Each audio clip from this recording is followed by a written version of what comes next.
Hello everyone, so welcome back to my channel. As we know, हमने last class में अपनी पढ़ा था कि आप अपने रिलेशनशिप मॉडल से टेबल में कैसे कन्वर्ट कर सकते हैं। तो ये सारे हमारे डेटा मॉडल के ही आपके टॉपिक्स चल रहे हैं। सो अब हम नेक्स्ट टॉपिक पर आते हैं, that is DBMS generalization. What is DBMS generalization? It is a process in which the common attributes of more than one entities form a new entity. The newly formed entity is a generalized entity. जैसे कि आपको language से समझ में आ रहा होगा, कोई भी मतलब आपके पास अगर दो एंटिटीज़ हैं, उनमें अगर कोई भी उनका एट्रीब्यूट कॉमन आ रहा है, मतलब कोई भी उनमें से एक एट्रीब्यूट उसका कॉमन है, सिमिलर है, सेम है, तो वो ऊपर जाके एक अपना कॉमन एट्रीब्यूट बना देता है, यानी कि इंटीग्रेट हो जाता है। उसे हम बोलते हैं जनरलाइज्ड एंटिटी। सो अब अगर हम इसे एग्जांपल से चेक करें तो ज़्यादा बेटर समझ में आएगा। जैसे कि जनरलाइजेशन का एग्जांपल है, ये हमारे पास टू एंटिटीज़ हैं, one is student, second is teacher.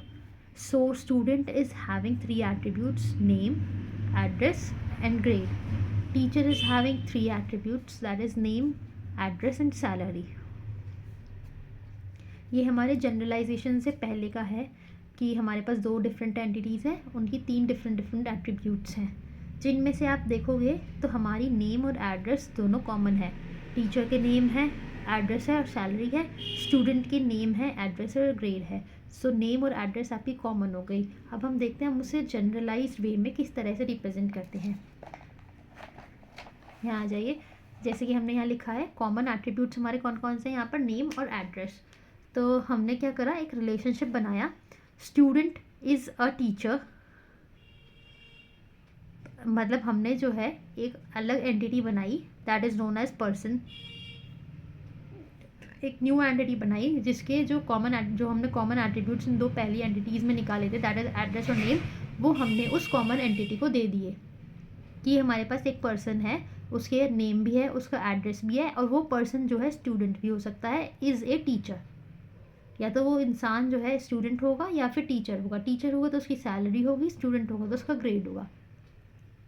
तो ये इस तरह से आपका ब्रेक डाउन हुआ है।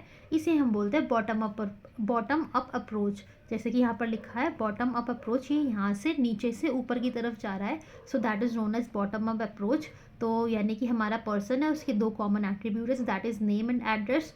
यहाँ पर उसका रिलेशन बना, यहाँ स्टूडेंट है, टीचर है, ग्रेड एंड सैलरी है। आप इसे इससे ज़्यादा ब्रेक नहीं कर सकते। सपोज़ आपने इन दोनों को यहाँ ला के ज्वाइन किया है, आप इसे इससे ज़्यादा ब्रेक नहीं कर सकते, ये इनका लास्ट पॉइंट है। So that is known as a DBMS generalization, यानी कि किसी भी दो एट्रीब्यूट्स को जोड़ के एक एंटिटी बनाना। जैसे कि यहाँ पर हमारे नेम एंड एड्रेस थे, तो इन दो आपके एट्रीब्यूट्स को जोड़ के एक पर्टिकुलर एंटिटी बनेगी, जो कि आप यहाँ पर रिप्रेजेंट कर सकते हो। ठीक है, तो अब हम अपने सेकंड वाले पे आते हैं, that is a DBMS specialization. DBMS specialization it's just opposite of generalization, मतलब ये उसका उल्टा पार्ट है। अब आप देखिए, समझिए, नाम से आपको समझ में आ रहा होगा, जैसे मैंने आपको बताया, this is a vice versa. It is a process where an entity is divided into sub entities. वहाँ पर हम दो एंटिटीज़ को जोड़ के एक एंटिटी बना रहे थे।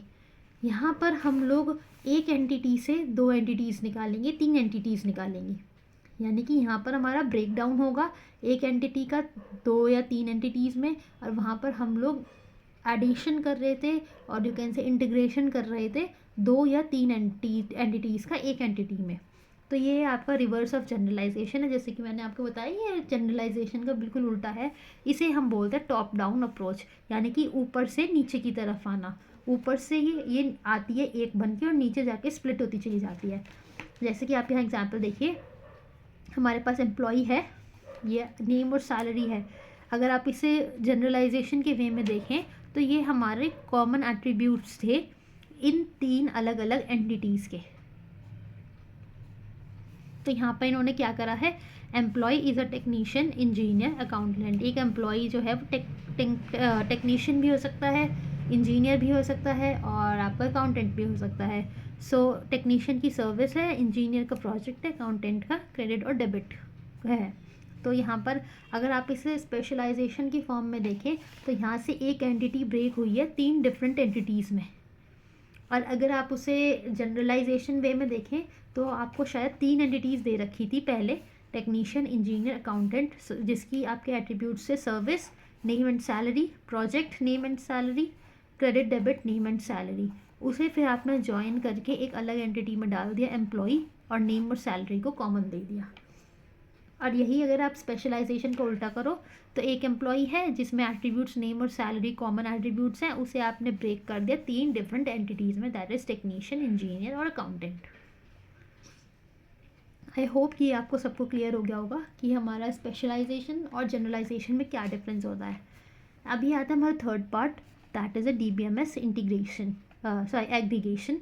Here single entity alone is not able to make sense in relationship of two entities acts as one entity।